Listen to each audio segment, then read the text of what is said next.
En el año 1924 se cumplen 30 años desde que empecé a ser guionista profesional y lo estoy festejando con distintos podcasts en los que me dedico a analizar aprendizajes de estos 30 años a partir de programas que hice en cada uno en un año distinto. Hice ya el primer podcast de la primera década, la década del aprendizaje, y ahora voy a hacer la segunda década, la década del asentamiento, con todos los aprendizajes que hice en los programas en los que trabajé del año 2004 al 2013.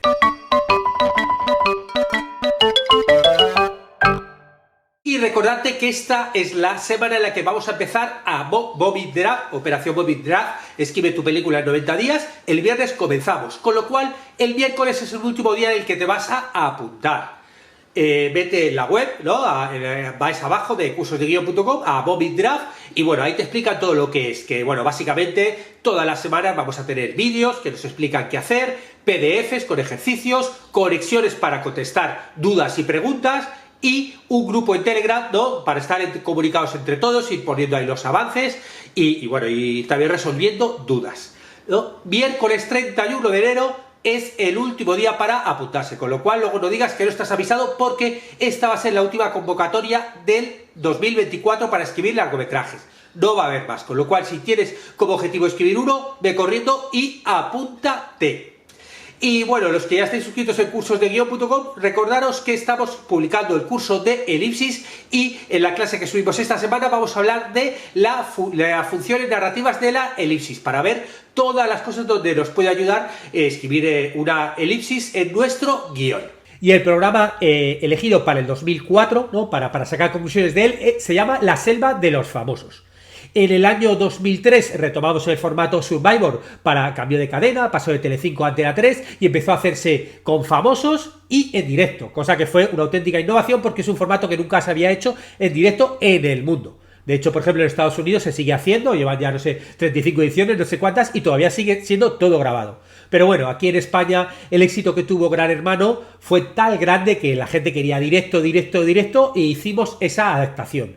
Y una cosa que tenía el formato es que cada año lo hacíamos en un lugar distinto, cosa que, bueno, para mí como trabajador, la verdad es que es una maravilla porque te da la oportunidad de conocer un lugar nuevo y luego a nivel de programa de contar, porque claro, yo intentaba como que todo lo que el lugar nuevo tuviera influencia en las pruebas, los juegos, pues muchas de las historias que contábamos y de las pruebas eran a raíz del lugar donde estábamos, ¿no?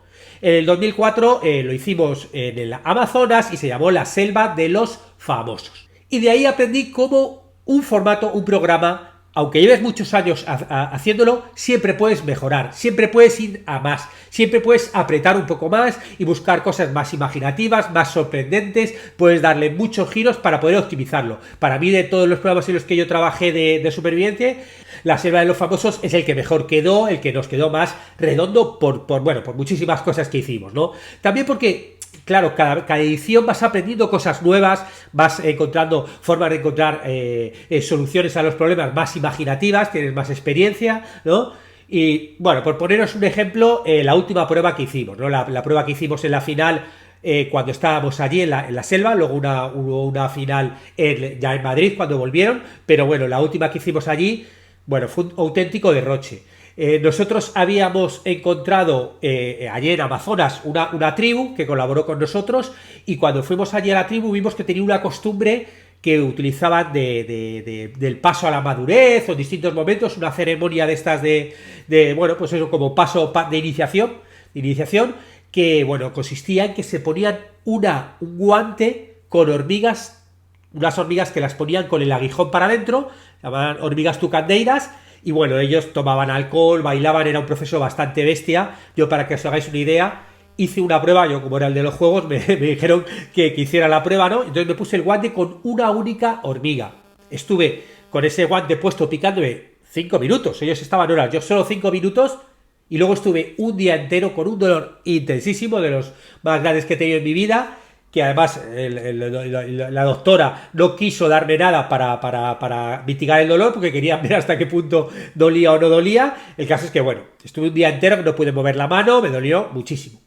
Y entonces ideamos la típica prueba en la final, quedaban ya 3 o 4 quedaban, no sé, 4 creo. Llegaban y entonces se tenía que poner el guante a ver quién aguantaba más, una prueba de dolor, dureza, wow, hubiera quedado mítica. Pero ¿qué pasó? Que de repente uno de los finalistas, Canales, el torero, tenía alergia a las hormigas. Y fue como, no, porque claro, si se lo pone y le pica un poco, este se muere. O sea, realmente era algo como muy serio, ¿no? Entonces dijimos, ¡buah! ¿Qué hacemos, no? ¿Qué hacemos? Porque nos encantaba hacerlo, ese final ahí en mitad de la selva, pero no podíamos hacerlo, porque claro, lo hubiéramos machacado. Entonces estuve dándole vueltas y una noche justo además tomando cervezas a las 12 de la noche y tal, de repente me vino como, ¡guau! El flash, mirando un libro de juegos y de ideas, encontré una especie como de número mágico, que era el número 37, que, bueno, multiplicando por unas cosas, haciendo una serie de cosas, siempre salía 37. Entonces tenía ese halo mágico. Y poniéndome a pensar, al final se me ocurrió una idea que conseguí convencer a Joaquín, al director, en el cual montar un storytelling alrededor de ese número, como que eres el número de las hormigas que tenían en los guantes, los tucandeiras, que tal, y un número mítico. Bueno, me monté toda una historieta para justificar en la prueba y en pleno directo hicimos la prueba y les pusimos el acertijo que tenían que adivinar este número mágico mientras estaban en publicidad, ¿no? Contando de toda la historia, ¿no? Bueno, les dejamos ahí pensando a todos los concursantes y la resolución era Paula Vázquez, la presentadora, en un círculo tocando números, ¡pam! 1, 2, 3, marcando números, y cuando ellos creían que era el número, tenían que meterse dentro, ¿no? Se metía uno, el primero que se metía, y luego ahí había dos guantes, uno con las hormigas que picaban y otro que no. Entonces, si se metían el guante y no les picaba, eran ganadores. Y si se les metían y picaba, pues habían perdido. De esta forma controlábamos que de repente, pues si era el que tenía la alergia, pues justo cuando se iba a meter la esta, le decíamos, oye, mira, estas son las que pican, has perdido, pero no te lo vas a poner porque te vas a morir, ¿no? O sea, que así conseguíamos controlarlo, ¿no? Con estas dos fases. Nada, y lo hicimos y quedó maravilloso. Número. De repente entró, una de las concursantes entró antes de tiempo, con lo cual fui al sitio, se puso los guantes, le picó, fue un dolor maravilloso, y luego llegó el número concreto y ¡pua! Se metieron justo en ese momento un concursante y ya se lo puso el guante, no le picó, ganó, bueno, quedó todo precioso, pero claro, conseguimos solucionar un problema así gracias a toda la experiencia de todos los programas que habíamos hecho, ¿no? Con lo cual es lo que tiene el mundo de los guionistas, que toda la experiencia que haces, todo programa, todo concurso, todo guión de largo, de corto, todo lo que haces te vale para programas futuros y para soluciones futuras. 2005, Aventura en África. Continuamos como haciendo este programa que había funcionado muy bien y esta vez lo hicimos en África, en Kenia, en el Parque Natural de Tsavo, un sitio alucinante, lleno de leones, jirafas, manadas de elefantes. Bueno, la imagen que tenéis de sabanas documentales, pues eso era ahí. Y ese sitio tan maravilloso fue nuestra perdición. Fue lo que terminó que siguiéramos haciendo este tipo de programas. Hablo de la productora que lo hacía entonces, ¿no? El Globomedia, que era con la que yo trabajaba. Y es que, claro, ese sitio era maravilloso, esos animales salvajes, esas sabanas, además lo rodamos, entonces no había drones y llevamos a un tipo en paramotor que se tiraba con paramotor y un cámara encima grabándolo, bueno, un sitio alucinante, pero claro, era muy bonito para turistas, llegar allí y ver los animales o para hacer documentales, pero no para grabar un reality show. ¿Por qué fue nuestra perdición? A mi criterio, porque allí, bueno, había animales salvajes maravillosos, pero no se podía hacer nada de ellos, no te podías acercar, no podían cazarlos, no podían hacer nada. Otra cosa fundamental, no había agua. La isla de los famosos, siempre estos conceptos son gente que va ahí en bikini, se meten en el agua, se bañan, se refrescan, o sea, tiene ese punto desde el principio, supervivientes. Sin embargo, ahí estaban en mitad de una sabana y los concursantes no podían hacer nada, tampoco podían andar mucho porque estaban los animales salvajes. Les pusimos el agua lejos y bueno, tenían que ir a un sitio todos los días a buscar agua, pero realmente fue una mala decisión, la localización, fue una mala decisión.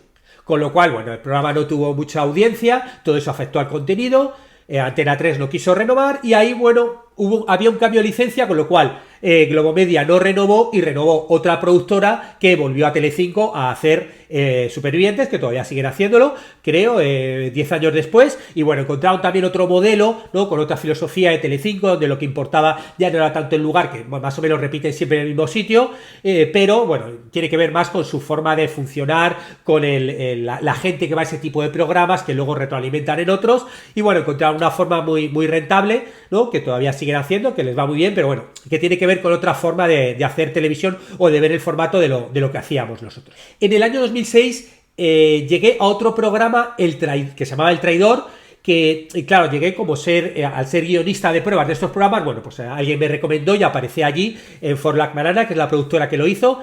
Y el formato del Traidor, el que lo compró 4, es un formato que se llama The Mall, el topo, que se había hecho ya en varios países y que es un formato de aventura, tiene que ir haciendo pruebas de aventura, una serie de concursantes, y tiene un elemento que lo hace muy interesante, que es que uno de los concursantes es un infiltrado del programa, que tiene que intentar pues que las pruebas no se consigan, y entonces, bueno, ya que es un programa que cada prueba va sumando dinero para un bote final para el ganador, bueno, pues aquí hay alguien que está medio torpedeando.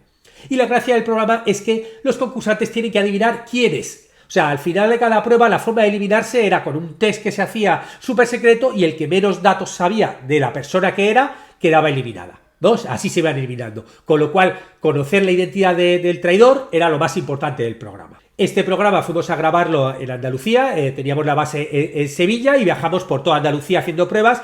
Y claro, yo de aquí aprendí una cosa, porque hay una frase que no sé si habéis oído alguna vez, allí yo lo he oído muchísimas veces en muchos trabajos, que es como, aquí se viene a trabajar, no a hacer amigos, ¿no? Bueno, pues yo allí realmente fue alucinante la grabación, estuvimos ahí 2 meses maravillosos, nos llevamos todo muy bien y realmente nos hicimos unos grandes amigos que yo, pues ya más de 10 años después, no 15 años después, bueno, pues seguimos viéndonos. Yo cada vez que voy a España, una vez al año, quedo con gente a la cual sigo viendo, o sea, realmente creamos una amistad muy fuerte. Pues claro, yo nunca he creído esa frase de vengo aquí a trabajar, no a hacer amigos, porque sí es obvio que vas a trabajar, te pagan por el trabajo, pero un lugar donde te tiras 8 horas al día, 5 horas a 5 días a la semana, o sea, 40 horas a la semana, ¿cómo no vas a hacer amigos?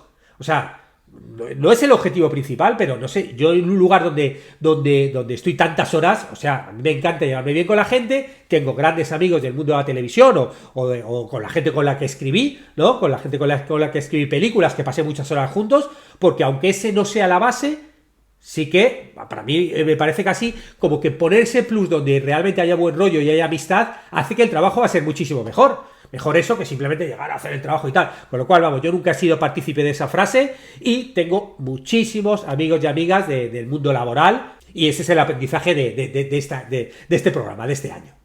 Bueno, en el mundo del guión de cine hay una frase que es súper conocida, ¿no? Que viene de William Goldman, uno de los guionistas más conocidos, el primero que vendió un guión a $500,000 y bueno, ganó el Oscar en varias películas, William Goldman, y escribió este libro, Las aventuras del guionista en Hollywood. Bueno, luego hizo otro, Las nuevas aventuras del guionista en Hollywood, y aquí hay una frase que dice que es súper conocida, que es que en el mundo de la industria cinematográfica nadie sabe nada. Bueno, pues el aprendizaje del 2007 es que en televisión también la gente al final tampoco sabe nada, ¿no? Porque no hay más que ver el tanto por ciento de programas que salen y el tanto por ciento de programas exitosos que salen. O sea, todos los que prueban en televisión, gente con mucha experiencia, que ganen muchísimo dinero, lo sacan los tal y solo muy poquitos funcionan, se repiten, se renuevan de temporadas. Y este aprendizaje lo hice con Estoy por ti. Estoy por ti es un dating show que crearon en Globo Media, en el cual yo trabajé, y que era un dating show que crearon directamente allí, ¿no? Fue una creación propia de Globo Media y que sacaron en verano en el horario de la tarde. Típico programa que sale en agosto cuando están todos los jefes de vacaciones, que nadie le hace ni caso, y eso permitió que nosotros tuviéramos una libertad que no se tiene normalmente cuando haces un programa de televisión. Este programa además era bastante friki, era muy loco. Tenía 2 partes, había una parte de plató donde había una persona, un hombre y una mujer, que elegía entre 3 personas a su pareja ideal, esto típico del dating show de toda la vida, pero claro, la gracia que tenía este formato, y era la innovación, es que elegía sin ver, o sea, había la típica pared y solamente por medio de preguntas y respuestas y por medio de pruebas que se hacían con ojos tapados y tal, elegían a las personas y se acababa el programa y no le veían la cara. ¿Cuándo le veían la cara? Pues esa misma noche íbamos a casa de la persona que elegía y tenía una cena con los padres, amigos, tal, y ahí aparecía la persona, le veía la cara por primera vez, abría la puerta, hola, ¿qué tal? Ahí se conocían y hacían la cena juntos. Una cena que se grababa tipo reality, ¿no? Pues eso, estaban cenando, lo grababas todo, luego había un momento donde se iban a la cocina y uno le preguntaba al otro, bueno, ¿qué te ha parecido? Ay, a mí me parece muy feo, ay, no sé qué, ay, esto tal. Bueno, típicas cosas que ibas grabando poco a poco y los que estábamos allí, bueno, pues si las entrevistas les ibas sacando, ¿no? programa súper friki, porque luego, claro, al día siguiente iban esas dos personas, el programa tenía una parte que era, uno, elegían una persona, y luego la segunda parte del programa era los que habían ido a la cena anterior, pues se juntaban detrás de una puerta y tenían que o ir al final los dos a ir a la puerta, o no. Si iban los dos a la puerta, se iban juntos de viaje. Si uno de los dos no le había gustado, o ninguno de los dos, pues nada, no había premio. El caso es que, bueno, yo ahí como guionista empecé primero haciendo cena, grabando por las noches, tal, muy friki todo, y luego acabé haciendo el guión de plató, pero el aprendizaje es eso, que es un programa que empezó sin que nadie apostaba nada, con toda esa libertad del mundo, y de repente funcionó muy bien. Tuvo mucha audiencia y se renovó, estuvo muchos meses más, llegó hasta el año que viene, o sea, y parte del éxito fue ese, que realmente no había expectativas, tuvimos muchísima libertad, nos lo pasamos muy bien, todos los que trabajamos allí, de puro friki que era todo, fue muy divertido, pero claro, eso luego se transmitía, y nada, a la gente le gustó mucho y aguantó, bueno, además luego lo grabábamos, en una semana grabábamos para muchos, yo que sé, para 20 días, y bueno, estuvo, vamos, no recuerdo yo, llegó un momento que yo me fui antes de que terminase, pero vamos, que el típico caso que fue un éxito inesperado. Año 2008. Recordáis que hablé de Entre Esquelas en el podcast anterior, ¿no? Bueno, pues Entre Esquelas hicimos el guión, acabó en un cajón, lo movieron por productora, no hizo nada. ¿Y qué pasó? Que esta también es el aprendizaje que tenemos. Como guionistas tenemos que tener muchos activos. Y todo lo que hemos hecho en el pasado y que no se ha llegado a producir, se puede reflotar en algún momento. Yo, como había trabajado en muchos programas de supervivencia, un compañero, Jaime, con el que había trabajado, me llamó para una entrevista porque estaban planteando hacer un programa, un reality show a lo largo del mundo, un tipo en una moto y pensando en hacer pruebas y cosas. Fui allí, le conocí, tuvimos la entrevista y de repente en la salida me presentó a Adam Martín, que era el director, esto ya lo he contado alguna vez en algún podcast, el encargado de ficción de la productora, me dijo que quería hacer su primer largometraje, yo le dije que tenía 2, bueno, tenía más de 2, pero bueno, le envié los dos guiones, el del vagón, el que había contado que lo había hecho por un lado, y luego Entre Esquelas. Y de repente, pues Entre Esquelas le gustó mucho, encajó con lo que él quería hacer, con sus motivaciones, sus gustos, y dijo, oye, que quiero hacer esto, pues venga, adelante. Claro, lo que hizo es, primero buscar financiación, encontraron financiación, luego tuvieron que recomprar el guión a Canal Plus, porque claro, ellos nos habían pagado a nosotros, con lo cual tuvieron que recomprarlo. Nosotros reescribimos, actualizamos, porque claro, habían pasado más de 10 años y eran pesetas, imaginaros, no en euros. Tuvimos que cambiar muchas cosas y bueno, consiguió producirlo, hacer una película pequeñita, con un presupuesto muy bajo, que se estrenó poco tiempo, pero que luego terminó en los festivales, el Festival de Málaga, en la sección Zona Cine y en el Festival en la Muestra de Valencia, y ganó allí sendos premios al guión, con lo cual yo tuve mi momento de, primero, la ilusión de que se hiciera mi película, incluso la emitieron en un festival en la Facultad de Ciencias de Información, y yo pude verla junto a mi madre, cosa que es una alegría siempre poder vivirlo. Luego, pues de repente fue un par de festivales, recibimos premios, bueno, mira, por aquí está, premio de guión de la Muestra de Valencia, ¿ves? Este es uno, y el otro está por aquí, el de Zona Cine, Festival de Málaga, Cine Español, tal. Bueno, pues de repente aquí tengo yo los 2 premios. Mercedes me dijo que me los quedase yo, que me hacía más ilusión que a ella, y aquí están, han llegado hasta Uruguay. Con lo cual, aprendizaje, guardar vuestros activos, historias que hayáis creado en sinopsis, tratamiento, guiones, lo que sea, en cualquier momento los podéis adaptar, readaptar a otro medio, encontrar a alguien que busque algo parecido y que tengas la suerte que encaje, o sea, no os olvidéis de todo porque siempre se le puede sacar más jugo. Año 2009, Saturday Night Live, ¿no? El mítico programa.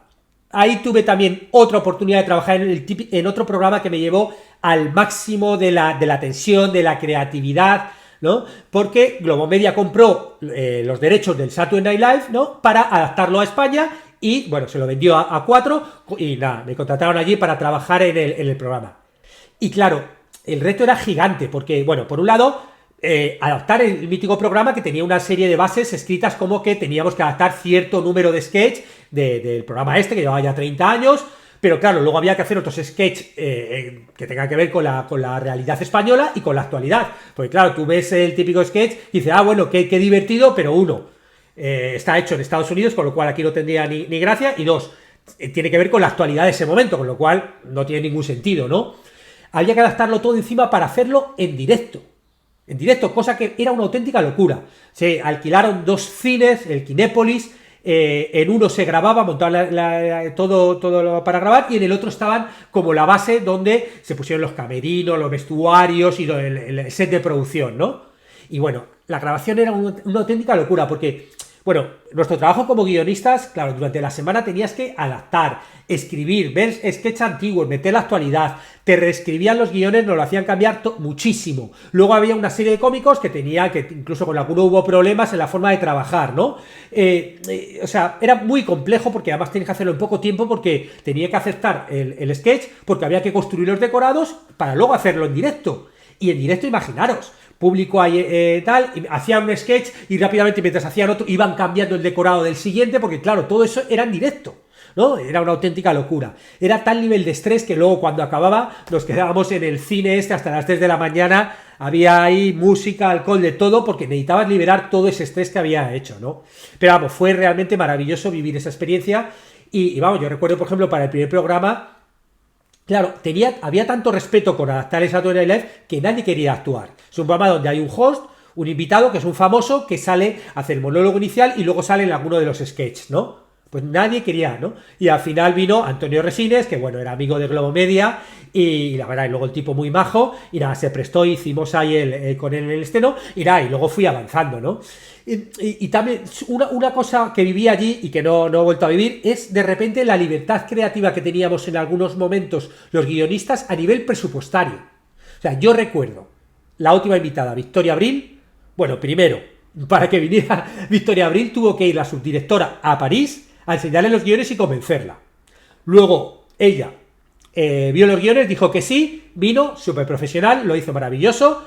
Pero por ejemplo, cuando nosotros hacíamos el brainstorming de ¿cómo presentamos a Victoria Abril, ¿no? Con la imagen que tenemos de ella, de repente a alguien se le ocurrió que viniera en limusina, que viniera y que cuando de la limusina saliera ella con un cachas ahí del pecho al aire y un enano, o sea, la primera friki del mundo bueno, total, y tuvimos nuestra limusina, apareció de la limusina con el cachas, con el enano, todo, o sea, realmente fue un programa que tuvo sí que tuvimos el presupuesto para poder hacerlo. En eso no podemos quejarnos, cosa que casi siempre uno se puede quejar, ahí no. Ese no fue el problema, ¿no? Y la verdad es que trabajar en él fue una experiencia alucinante.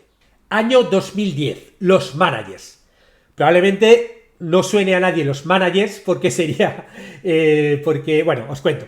Me contrataron en Fremantle Media para desarrollar un formato nuevo, un talent show que estaban buscando para 4 y nada, me pusieron ahí a trabajar junto a una uruguaya, Andrea Trezán, nos sentaron ahí en la mesa a inventarnos un programa. Y nos inventamos los managers, que era un talent show que iba a moverse por distintas ciudades, como que unía la parte de casting de este tipo de talent show con la parte final del pues eso, donde está el concurso final y el ganador, ¿no? Entonces iba por ciudades, durante 3 días se hacía el casting que se grababa y formaba parte del programa y luego, bueno, pues el último día del domingo estaba la fiesta, o sea, estaba el concurso final allí en un gran decorado donde había un ganador por cada ciudad, ¿no? Bueno, así estaba planteado y bueno, gustó el programa, 4 dijo que sí, aprobaron y nada, grabamos el primero en Madrid, todo el casting con los presentadores, quedó muy divertido, con Sobera maravilloso y con Yolanda Ramos, ¿no? Y nada, ellos hacían la parte del casting, luego hacíamos tal, se grabó en Madrid, se grabó el segundo en Barcelona, todo el casting estupendo, y pasó una cosa, que cuando estaban grabando ya la final, ¿no? El momento tal, empezó a llover y hubo problemas, y pasó algo que nadie se imaginaba. O yo por lo menos, ¿no? Que realmente luego me enteré como que había cosas en el formato con las cuales tanto la productora como la cadena todavía tenían algunas dudas, y había también algún problema presupuestario. El caso es que con todos esos 2 programas grabados antes de que se emitiera el primero, con lo cual antes de saber si era un éxito o no, decidieron cancelar el programa. Y ahí fue mi aprendizaje. El aprendizaje es que, bueno, yo ya sabía que inventarte un programa y que luego se produzca es dificilísimo. O sea, te inventas 50.000 programas y que luego lleguen a convencer a la cadena, que pongan la plata, que se produzca es dificilísimo. Pero, claro, una vez que ya empezaba a producirse decías, esto ya está, ¿no? Nosotros además habíamos firmado parte dentro de los GAE, de autores, con lo cual, si eso en algún momento podía incluso haber dinero por eso, ¿no? Pero el sistema, la industria televisiva es tan compleja, es tan cruel a veces, que aunque ya esté funcionando, pam, pam, pam, pim, pam, pum, se canceló. Y ya está, se canceló antes de emitir el primero. Y se fue al carajo todo. Es así. Pero bueno, unos proyectos acaban, otros empiezan, ahí también, bueno, meses después, con Andrea, mi compañera, pues empezamos a salir, surgió una relación que, bueno, ahora os contaré qué pasó con eso. Año 2011, El barco rumbo a lo desconocido, otro programa que a lo mejor no te suena, pero bueno, por otros motivos. Bueno, de repente me entero que están preparando en Globo Media un nuevo programa de televisión, ¿no? A partir del barco. El barco es, bueno, ellos tenían una serie que se llama El Barco, que era un barco velero de 50 metros, que claro, tenían alquilado todo el año. Y entonces se les ocurrió la idea de que, bueno, ya que lo tenían alquilado todo el año, los 2 meses que estaba parado porque no grababa la serie, y se hacían un reality show en el barco. El caso es que yo leí la noticia por internet, me entero además que lo estaba llevando Carol, una amiga, digo, le envío un mensaje y digo, oye, mira, si hace falta algún guionista de pruebas o alguna cosa, llámame que yo me apunto y tal. Y me dice, no, David, me contesta, dice, no, David, porque es que el director del programa se va a encargar de las pruebas, él las piensa, en la rueda, con lo cual no hace falta guionista. Y además en el barco, pues equipo reducido, no puede entrar mucha gente, con lo cual no va a hacer falta. Digo, bueno, vale, tal. Y me olvido. Y de repente un domingo por la tarde me llama por teléfono y es Carol. Me dice, David, mira, que el programa empezó a grabarse hace 4 días y ha pasado una cosa. Que el director del programa se ha peleado con el capitán porque el capitán no deja rodar nada, porque dice que en el barco esto no se puede tratar, está siendo un infierno y el director ha dimitido. ¿Tú te podrías venir y encargarte de las pruebas? Entonces yo me lo pregunté y digo, pues sí, la verdad, yo podría. Pero bueno, es un marrón muy grande, con lo cual cuando me llame Víctor, el productor, que sepa que me haga una buena oferta. Nada, me llama Víctor, me hace buena oferta. El caso es que al día siguiente me meto en un avión a Menorca, ¿no? Para meterme en este programa que durante un mes y pico íbamos a estar navegando por todo el Mediterráneo hasta Sicilia, donde terminamos. Claro, yo ya dije, bueno, aquí se supone que si hay problemas con el capitán y no se pueden hacer cosas, además es un barco, con lo cual llevan las cosas que se llevan en el barco. No. Yo ya digo, bueno, vamos a ver aquí qué podemos hacer. Y ya cuando me recogió Roberto, el ayudante de producción, le conocía y le dije, a ver, ¿qué cosa tenéis ahí? Yo ya pensando, a ver qué vamos a poder hacer, ¿no? Empecé a hacer un inventario de todas las cosas que había y bueno, empezamos ahí con el programa y la verdad es que, bueno, fuimos navegando por todo el Mediterráneo hasta allí, haciendo pruebas e inventándonos. Algunas de las que ya estaban preparadas las pudimos hacer, otras tuvo que improvisarlas mezclando con las cosas que teníamos y adaptando ideas de pruebas antiguas. El caso es que conseguimos resolver todo el programa, llegar al final, terminar, grabarlo, ¿no? Fue alucinante, fue una experiencia muy buena, ¿no? A nivel experiencial. Luego empezó a emitirse, no fue bien de audiencia, lo pasaron a otro canal que tampoco fue bien de audiencia y se quedó en un canal ahí residual. Pero el aprendizaje que tengo yo es que cuando alguien me pregunta, ¿y ese programa qué tal para ti? ¿Fue un éxito? Claro, la pregunta de éxito tú tienes que decir, ¿un éxito respecto a qué? Respecto a audiencia, el peor programa en el que he trabajado, malísima audiencia. Respecto a lo personal, viví una experiencia alucinante y es el programa de todos los que he trabajado, más de 30 programas, donde cobraba más al mes. Con lo cual, para mí, a nivel personal, fue un éxito, aunque luego a nivel audiencia no fuera un éxito. Con lo cual, siempre cuando miremos qué nos aporta un programa, no nos quedemos solo con el numerito de audiencia. Sobre todo porque en general, la mayoría de las veces, por no decir casi siempre, ese numerito de audiencia depende de tantas cosas que tú eres un granito de arena en esa isla. O sea, depende de tantas cosas, de programación, de formato, de política, de cómo le pongan a otro un programa tal. O sea, depende de muchas cosas, no depende muchas veces de tu trabajo, que tú haces tu trabajo lo mejor que puedes, haces lo que se te pide porque en el formato está creado y entonces, claro, no dejes que tu definición de éxito tenga que ver con el numerito de la audiencia. Vamos. Año 2012, la siesta del elefante. Nosotros ya en el 2011, a finales de 2011, Andrea, que también es guionista, y nos planteamos escribir juntos un guión de spec, un guión de largometraje. Empezamos a buscar alguna historia que fuera hispano-uruguaya y encontramos una historia de una persona que existe, un español que migró a Uruguay huyendo de la época de Franco a finales de los 60, se metió con los Tupamaros a luchar con los guerrilleros, acabó en la cárcel durante muchos años y bueno, realmente tiene una historia muy potente, lo que habíamos visto en un documental. Contactamos con él y empezamos a conocerle y empezamos a entrevistarle. Hicimos muchas entrevistas donde empezó a contarnos sus historias. Y bueno, se nos ocurrió la idea de escribir un guión de largometraje no biográfico, sino a partir de lo que nos contaba, ¿no? Pues empezar a escribir una historia de ficción. Y se nos ocurrió viajar a Uruguay y estar 4 meses en Uruguay terminando de documentarnos de la historia y escribiéndolo. Con lo cual a finales del 2011 vinimos y estuvimos hasta el principio del 2012, y aquí en Uruguay, pues eso, vimos películas, nos documentamos, fuimos a los sitios donde pasaba la historia, hicimos el tratamiento y luego el último mes escribimos la película. Fuimos además en la playa, en una cabaña, un sitio como bastante idílico, los dos ahí escribiendo con nuestros ordenadores, o sea, genial, ¿no? Escribimos la historia y bueno, una vez escrita dijimos, ¿ahora qué hacemos con esto? Y ahí se nos ocurrió como forma, cuando estábamos en Madrid, de repente hubo un estreno en una película, la posición de una película, La Sociedad de la Nieve, no la de ahora, de ficción, sino La Sociedad de la Nieve, el documental de 2008 que escribió y dirigió Gonzalo Arijón. Y ponía la película y estaba Gonzalo Arijón, el director, allí en la muestra, con lo cual cuando acabó la película fuimos ahí con un guión del nuestro en papel y encuadernado y le dijimos, hola, ¿qué tal? Mira, tenemos una historia que pensamos que tú la puedes dirigir, nos gustaría que leyeras, le encajetamos el guión. Y él, que es un documentalista que lleva allí viviendo, pues no sé, yo qué sé, pongamos 30, 40 años en París viviendo, es Uruguay, pero vive allí, en el viaje de vuelta a París, se lo leyó, le gustó el guión, nos contactó y empezamos como a hablar con él para reescribirlo con la intención de que él buscara financiación y lo produjera.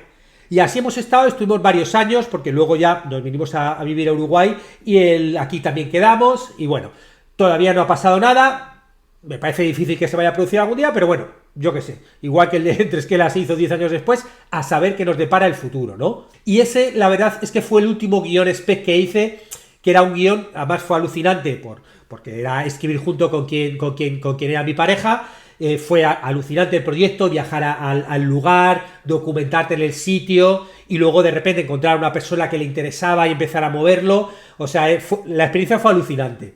Y con lo que digo siempre, como que el final no nos deje, que al final no se consiga hacer, que eso no nos impida ver todo lo que nos ha dado todo el proyecto a nivel experiencial, vivencial, aprendiendo a hacerlo, los contactos que haces después, ¿no? Que luego te pueden llevar a otros sitios, ¿no? O sea, realmente de lo único que tenemos que arrepentirnos es de las cosas que no hacemos, de los proyectos que no nos lanzamos y que están en nuestra cabecita. Pero los que hacemos, aunque no lleguen al final a realizarse, siempre nos van a aportar cosas. O sea, eso está clarísimo. Y luego el último proyecto de la década, en 2013, Splash, Famosos al Agua. Bueno, este programa también fue muy raro, me llamaron para trabajar, era un talent show en el cual se enseñaba a famosos a lanzarse del trampolines de 10 metros, entrenaban y luego en las galas mostraban lo que habían hecho, se votaba, bueno, y era bastante extraño, bastante friki.